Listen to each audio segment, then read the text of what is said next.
नमस्कार दोस्तों, दीपशिखा के किचन में आप सबका बहुत बहुत स्वागत है। और कैसे हैं आप लोग? आशा करती हूँ कि आप लोग ठीक होंगे, स्वस्थ होंगे। प्रभु राम की कृपा हम सब पर बनी रहे, यही ईश्वर से प्रार्थना करती हूँ। तो जो आज की जो भोग थाली है वो कन्या पूजन की है। हम लोग इस तरह से ही कन्या पूजन में थाली बनाते हैं। तो इसमें आज मैंने बनाया है, देखिए हलवा चना तो बनेगा ही बनेगा, वो तो अलग से बनाएंगे। लेकिन जो भोग में जो भगवान मतलब जो नवरात्र में हम कन्याओं को जिमाते हैं उसमें ये थाली भी रहती है। तो हलवा चने का प्रसाद देते हैं और उसके बाद आलू टमाटर की सब्जी है, आलू की सब्जी है, और उसके बाद रायता है और पूड़ी है, और मैंने काशी फल मतलब ये गंगा फल, सीताफल सब लोग कहते हैं, तो ये कद्दू जिसे कहते हैं, तो ये जो है बनेगा।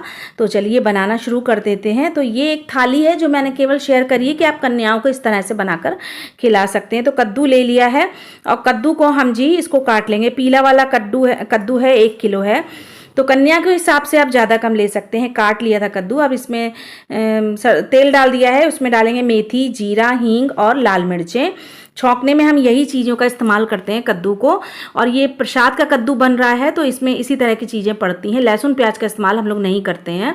तो उसके बाद इसमें डाल दी हरी मिर्च, हमने डाल दी है। हरी मिर्च डालने के बाद हम इसमें कद्दू डाल देंगे।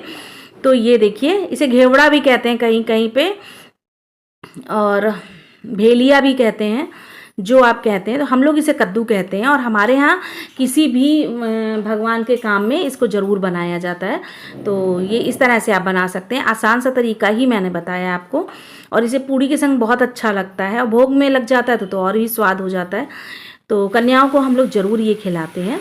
तो बस ये फटाफट हमने अभी इस कद्दू को चला लिया, और बस इसमें कुछ ऐसा डालने की ज़रूरत है नहीं। अब इसमें पाउडर मसाले डालेंगे, वो मैं आपको बताती हूँ।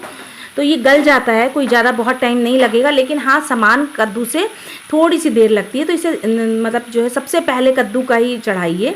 और हलवा चना मैं बना चुकी हूँ, तो बस उसके बाद कद्दू ही बनाऊँगी। तो नमक डाल दिया है, हल्दी डाल दी है, थोड़ी सी लाल मिर्चें डाल दी हैं, और बस अब इसको हम चलाकर इसको ढक कर रख देंगे। कम से कम 10 मिनट बाद हम इसे खोल कर देखेंगे। 10 से 15 मिनट बाद हम इसे खोल कर देखेंगे। तो मैं इसे धीमी आंच पे रख दूँगी। अच्छा, बीच बीच में चलाते रहिएगा ताकि ये ऐसा ना हो कि नीचे से जल जाए। तो और कद्दू में अपने आप पानी छूटता है, तो इसलिए पानी डालने की ज़रूरत नहीं है। अब आलू की सब्ज़ी बना लेते हैं। तो कन्या पूजन में हम लोग आलू की सब्ज़ी ज़्यादातर बनाते हैं, क्योंकि काला चना और हलवा तो रहता ही रहता है। तो उसके अलावा ये जो चीज़ें हैं ना, ये नॉर्मली मतलब यही चीज़ें बनाई जाती हैं और कन्या बहुत शौक से खा भी लेती हैं। तो आलू को हम हाथ से मैश कर लेंगे, और आप इसे इस तरह से चाकू से भी काट सकते हैं। अब हमने कढ़ाई में जो है थोड़ा सा सरसों का तेल डाला है, और बस इसको हिला लेंगे ताकि बढ़िया नॉन स्टिक की तरह काम करे। ये कढ़ाई तो नॉन स्टिक नहीं है, हार्ड एनोडाइज्ड है, और आप किसी भी कढ़ाई का इस्तेमाल कर सकते हैं। तो इसमें हम डालेंगे सबसे पहले जीरा डालेंगे, और बहुत ज़्यादा मसाले में नहीं डालते हैं क्योंकि कन्याएं ना बहुत ज़्यादा मसाले नहीं खा पाती हैं। हींग डालिए, हींग ज़रूर डालिएगा, बहुत अच्छा टेस्ट आता है। तो बिना प्याज लहसुन के खाने में हींग का स्वाद बहुत अच्छा टेस्ट देता है। हल्दी डाल दी है 1 चम्मच, 1 चम्मच ही धनिया पाउडर डाला है, 1 चम्मच ही, आधा चम्मच बल्कि मैंने लाल मिर्च का पाउडर डाला है। लाल मिर्च अपने हिसाब से डालिएगा, कन्याओं के हिसाब से। बच्चियाँ हैं नहीं खा पाती हैं, तो थोड़ा सा नमक डाल दिया है।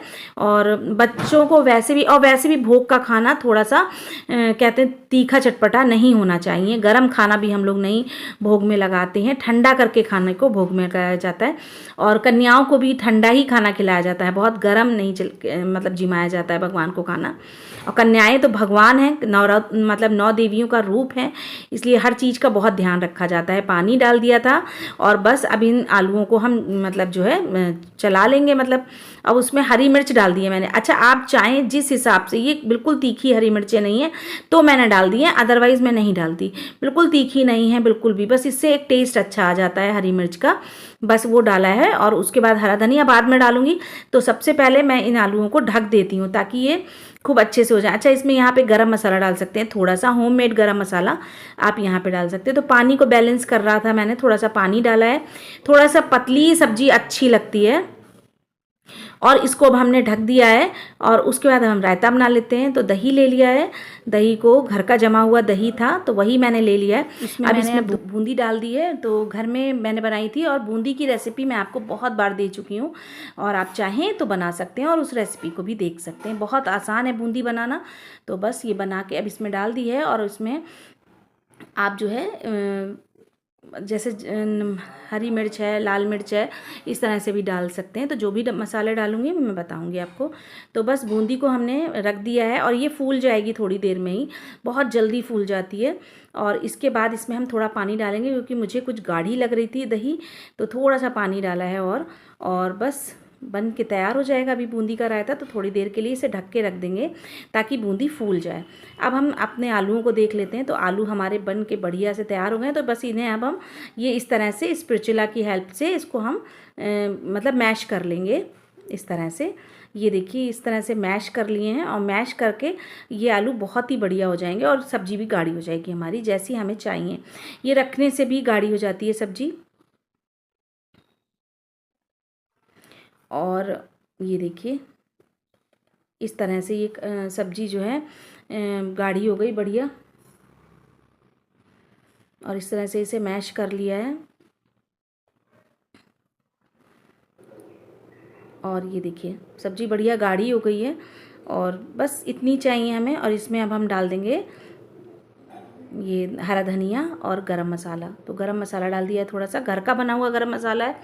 और इसके बाद मैं हरा धनिया डाल दूँगी। हरा धनिया डालने से सब्ज़ी का टेस्ट भी बहुत अच्छा हो जाता है और खूबसूरत लगती है देखने में। तो बढ़िया सब्ज़ी भोग की बन गई के तैयार हो गई है और बहुत ही अच्छी लगती है पूड़ी के संग और बच्चों को भी बहुत अच्छी लगती है। कद्दू को चेक कर लेते हैं। अब हम 10-15 मिनट बाद कद्दू को चेक करें। धीमे मैंने 1-2 बार कद्दू को चलाया था ताकि नीचे से जले नहीं। अब हम इसे मैश करेंगे। तो कद्दू को हमने इस तरह से ही कर लिया और अब हम इसे मैश कर देंगे। ये देखिए अब इसको हम मैश कर देंगे। तो मैश करके अब जो है और मतलब मैश ऐसा ना जब गल जाएगा तो अपने आप ही ये मैश होने लग जाता है, बढ़िया हो जाता है बहुत ही। अब इसमें हम डालेंगे अमचूर पाउडर। और मैं थोड़ा खट्टा मीठा बनाती हूँ तो इसलिए मैंने इसमें अमचूर पाउडर डाल दिया है।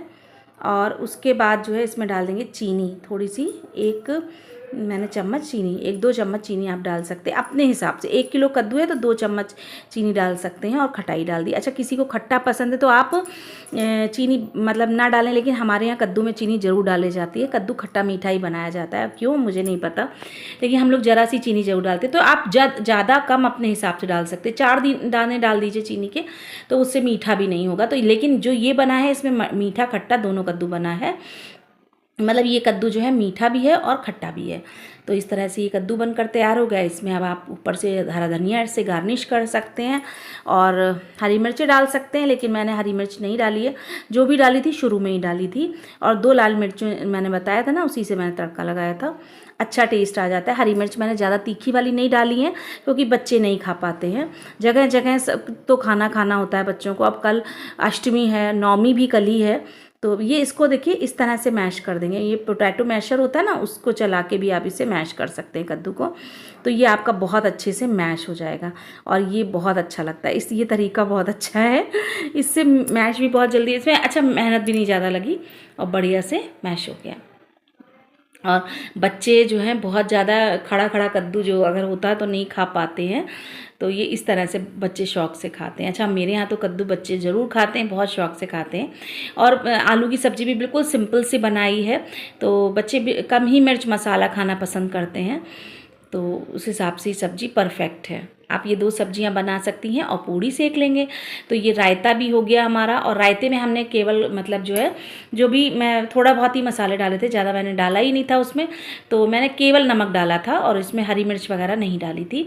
और बाकी मैंने हलवा चना बनाया था, वो रेसिपी आपके संग बहुत बार शेयर कर चुकी हूँ, तो फिर मैंने इस बार शेयर नहीं करी आपके संग।